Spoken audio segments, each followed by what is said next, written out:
Welcome to the Re Godisa Botswana podcast, the podcast that educates, informs, and inspires. I'm Ponalo Tumelo, and I'll be your guide today as we delve deep into the Botswana trade and investment landscape through the BITC lens. Today, our journey takes us down the Global Expo route, a premium business-to-business expo that is held, coordinated, managed by Botswana Investment and Trade Center. And to take us on this journey, we have the project manager for Global Expo, Mr. Molebatsi.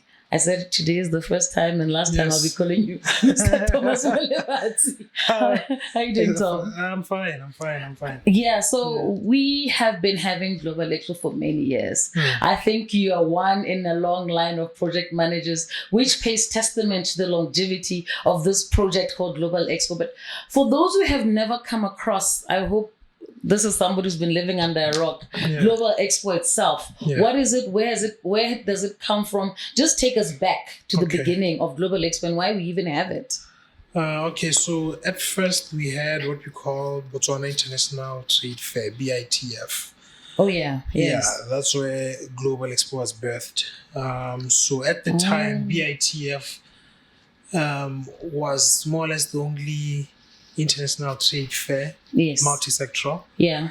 And then in 2006, the government saw the need at the time to how can I put it? Beat it. Yeah, to rework it. To rework it, yeah. Yeah. So that it takes shape of the country's direction at the time, which was to attract foreign direct investment. Yes.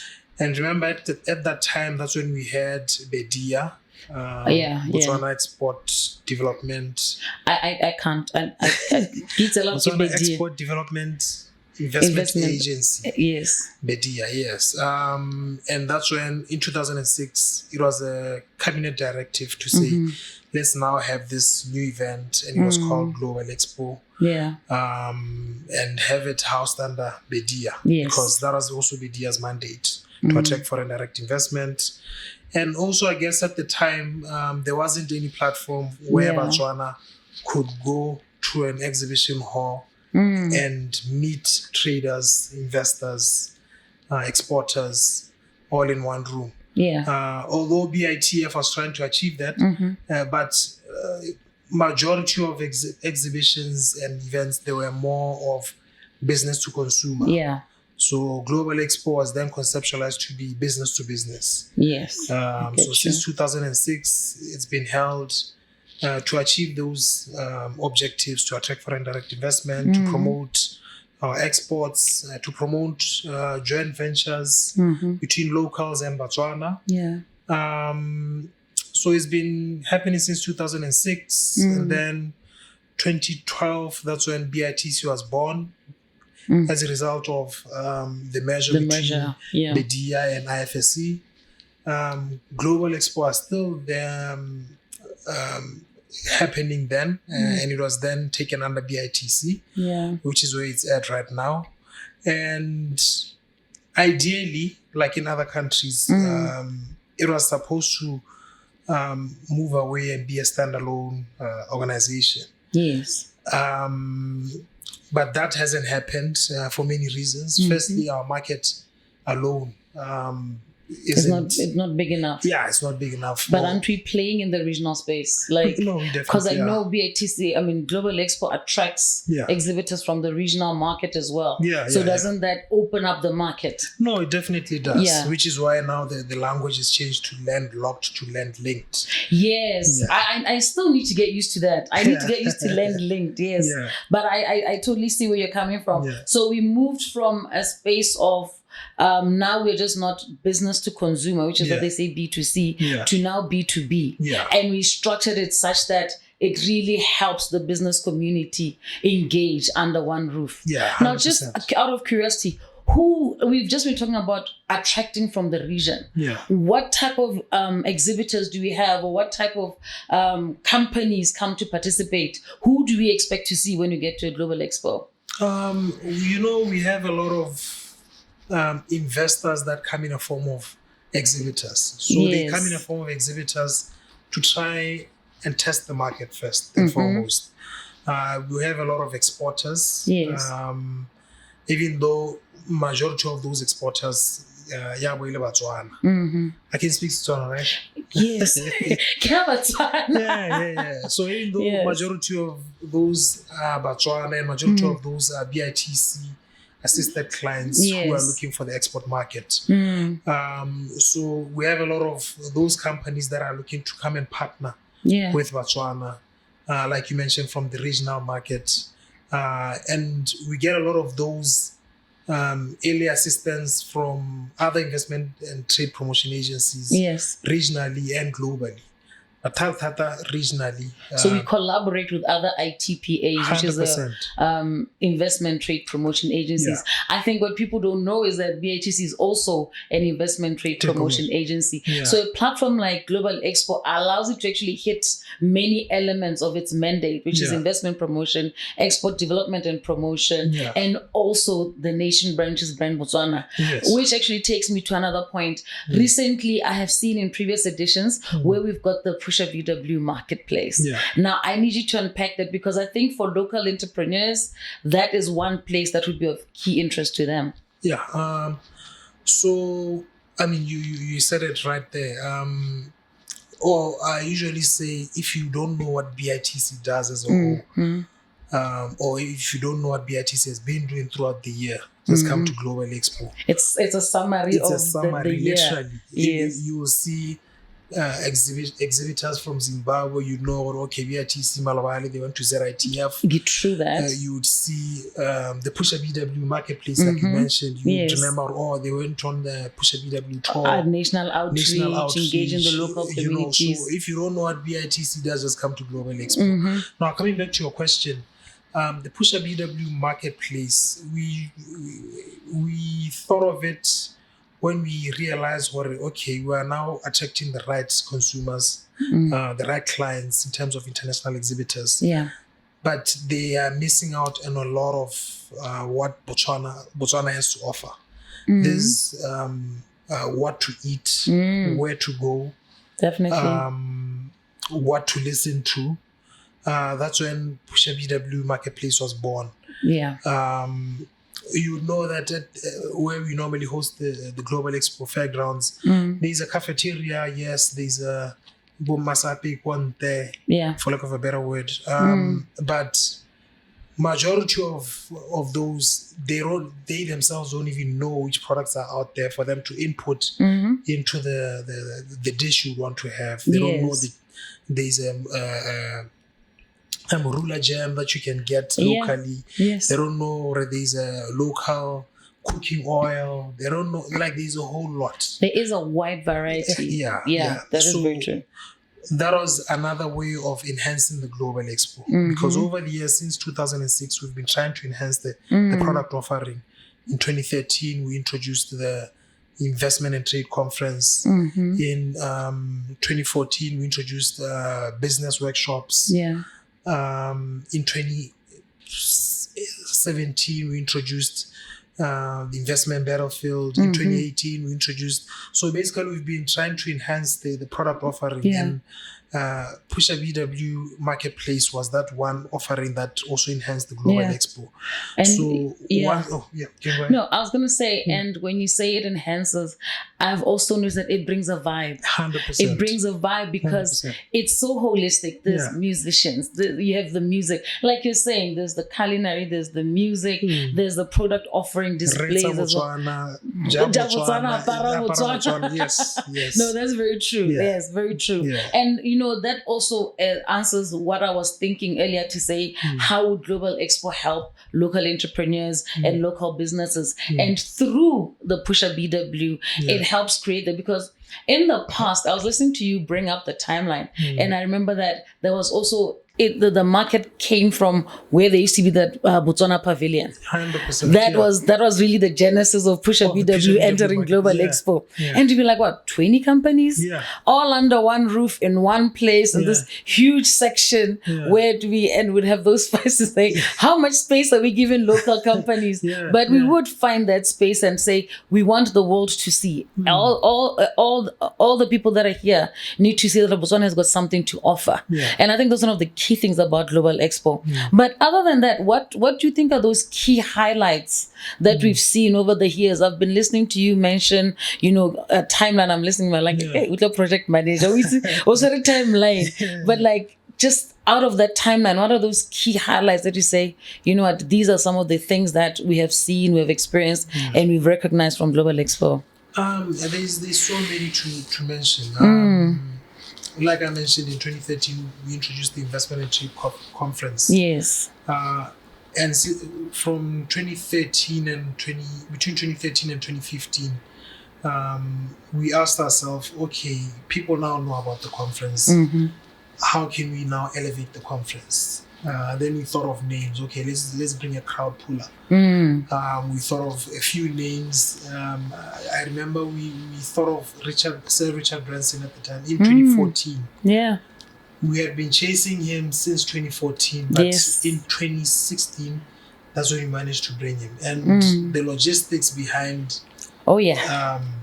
having him here, it was crazy. The funny thing about that, that was the one conference where I saw a line outside, people waiting to get in. I'm like, wait, there's a line for this particular conference. I remember that one. Fond memories when it comes to Global Expo. And I think people wanted to hear from him. People wanted to hear from a successful entrepreneur with a global outlook. That is one key highlight. But, and just to also put it out there, I know SBITC, the organizers and managers of Global Expo, we are a non-profit organization. So one may ask, okay, all these things are happening. Our focus has always been for Botswana. True. And I mentioned it earlier, even conceptualizing the Global Expo, the focus was for Botswana. So there hasn't been any entrance fee at the Global Expo. Even when we brought Sir Richard Branson, there wasn't any entrance fee. There wasn't any entrance fee, yes. Although the venue only allowed 500 people. There was a line. I saw that line. We tried as much as possible. We had live streaming at the expo side, at the main mall. We had live streaming on, like, we really tried our best. Tried to open it up as much as possible. We didn't even pay him to come here. Like, he wanted to come here. We literally sold the idea of him, because he's really that one person who wanted to be in touch with the youth, Botswana. I mean, he came with books they were being given out to the youth, and he made it very clear what it should be for the youth. So he saw the value of coming to Botswana, engaging with the Botswana market. That's actually, I didn't know that. Okay, he was just invited and he accepted the invitation. After 2-3 years. Eventually he came. Eventually he came along. So we've been trying, that whole thing of trying to elevate the conference. We also, in 2023, we had the president of Afrexim Bank.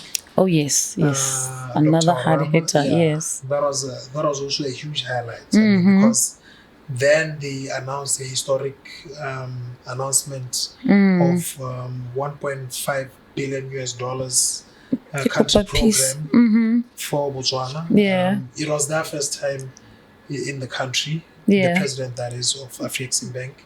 And it was the first time a country program was announced for Botswana. And we've been a member of Afrexim Bank for some years now. Oh, that's nice. That is actually great. So Global Expo is coming again this year. We are pushing FDI again this year, basically. We are summarizing with higher targets this time around. So what can we look forward to for this one? Like I mentioned, we have much higher targets. Yes. I mean, what I mean higher targets, not only do I mean internally as an organization, as a project, but I mean as a nation. Yes. We have sat down as a project to try and see how can we recraft the Global Expo, not only to bring a better offering, but also to reach those targets, to have it bring out more impactful results. And to meet the national objectives that have been set before us. 100%. We can only do that if we bring radical changes and if we are bold. So this year, like I mentioned, we have the investment and trade conference. Mm. We have changed how we're going to run it, and we've even changed the name. It's no longer Global Expo Investment and Trade Conference. We have now changed it to Pula Investment Conference, Mm-hmm. to try and have that sense of belonging here, Botswana. Uh-huh. Hence the name Pula, Okay. for our currency. And Yeah. the reason why we're going that route is because we're going a project. We're taking a project approach. Mm. So what that means is we want to bring out project pipelines here, BITC. Mm. But okay, we have these projects in our pipelines. Mm. Some are struggling in terms of getting funding or Yeah. having those funds to take off. But we do know that if we unlock this project, Yes. they will probably hire 1,000, 5,000 from one project. Yes. So we're going to have the Pula Investment Conference answer those questions Mm-hmm. by having project pitch sessions with a room filled with investors, infrastructure development funders. Mm. That's just a glimpse. So you're elevating the B2B conversation. 100%. That's literally what we're doing with this new conference. Yeah. And this is, like you're saying, it came from a vision of the intention of meeting the new national objectives. Yeah. And is this the main difference between the previous conferences, or do you see more that we can bring into the picture? Oh no, we see more. Remember I mentioned earlier, in 2018 we did the investment battlefield. Yes. What that was at the time, we knew that in as much as we're an investment and trade agency, Mm-hmm. we still have a role to play when it comes to SME development, Yes. youth involvement. That's when we introduced the investment battlefield. Basically, it was a platform where the youth had a chance to pitch their ideas to a panel of judges. Those judges were actually investors. Yeah. I mean, we had one investor from the Silicon Valley, what was his name? Jun Lee. Yeah. Yes. Who was ready to invest in some of the projects. Mm-hmm. So that alone, the investment battlefield, we are bringing it back this year. Yeah. Yeah. Because we feel for us to also achieve some of these initiatives that are before us, we're going to need the youth to rally behind, which is why we're bringing the investment battlefield. Over and beyond that, we have since realized that there are a lot of projects out there in the youth. Yeah. When we did it in 2018, we had called upon universities to take part from their business faculty departments.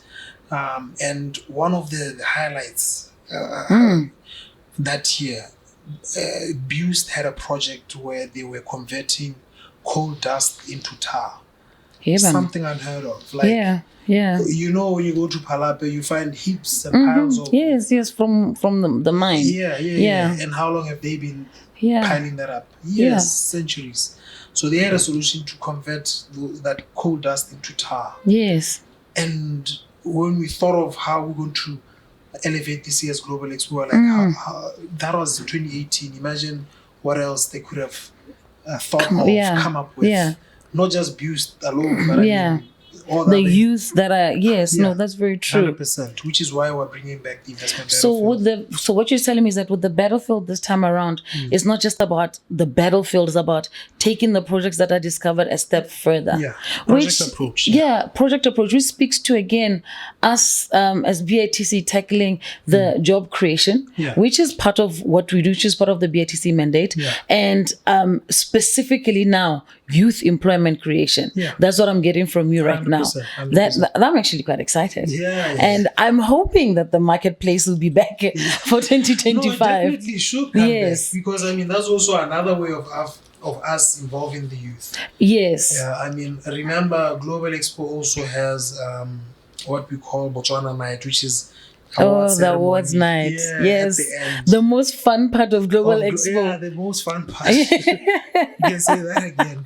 So even with the Botswana Night, that's where youth comes into play in terms of your artists that come and perform. Yeah. Even the MC, we always try and use youth when it comes to every element of Global Expo. Yes. Even in terms of gifts for our delegates or our guests, we try and always use youth. We try and always pick something from the marketplace to ensure that it goes out to the world. No, definitely. And I know that, basically that is Global Expo's way of also working with the creative sector, influencing the creative sector. Other than, speaking of sectors, let me say, what have you observed are the key sectors that we tend to see at Global Expo? I would say the one that usually stands out, one of which you just mentioned, the creative sector. Yes. But manufacturing, that's the big one? Yeah, it's a big one. I mean, you think about it, even just zoning into the marketplace, how many of those products are manufactured in Botswana? Yes, You have your dream flavors, they'll be doing the yogurt there. You have your Murula jam, Murula juice, Murula oils. We've seen the whole spectrum of how the Murula fruit can be utilized. 100%. Yes. I actually didn't know that it contains more vitamin C than your citrus. Really? Yeah. Can I make an answer some Murula kola? I shall be attending. I find out from one of the clients. Really? Yeah. So. Also, because of our Botswana Exporters Development Program, majority of our clients that graduate from the program, they are manufacturers, or rather they come from the manufacturing sector. Okay. The textile sector is also coming up, as well as the agri sector.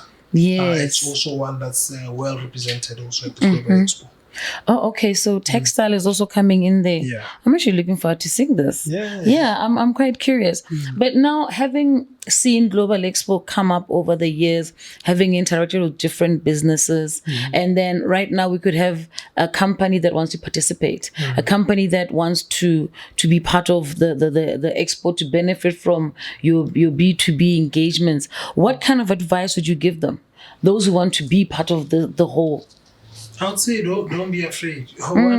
We once did a survey just to try and find out why participation locally is low. Yes.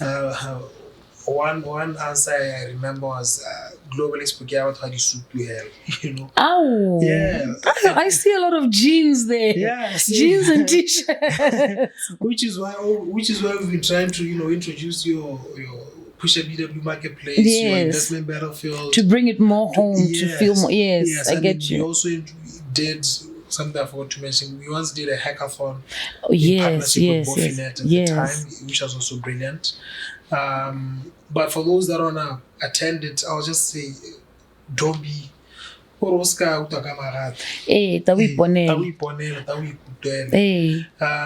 like to tell the story. We once had an exhibitor from Portugal. That exhibitor he attended Global Expo 5 years in a row. Yes. 5 years in a row, he was looking for a local partner. Oh. And he was very particular. He was saying, I want Botswana, first and foremost, and if possible, youth. Okay. But he wasn't really strict about for youth or not. Yeah. This guy, he came in, year out. He had his product was a liquid product. You could put it in your paint before you paint your house. Would sell that liquid product, more painting. You mix it up. You paint your house. What does it do? It makes the house sing. Sorry, I digress.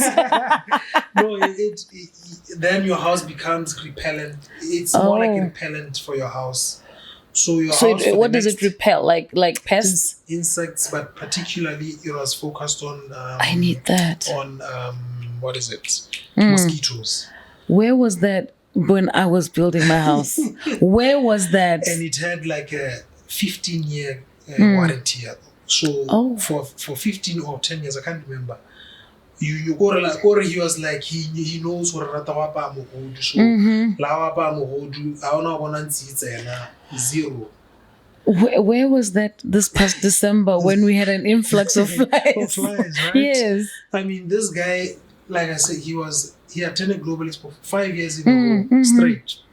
We even gave him a slot because at Global Expo we have business workshops where we are available to investment and trade promotion agencies, as well as organizations that want to launch products. Yeah.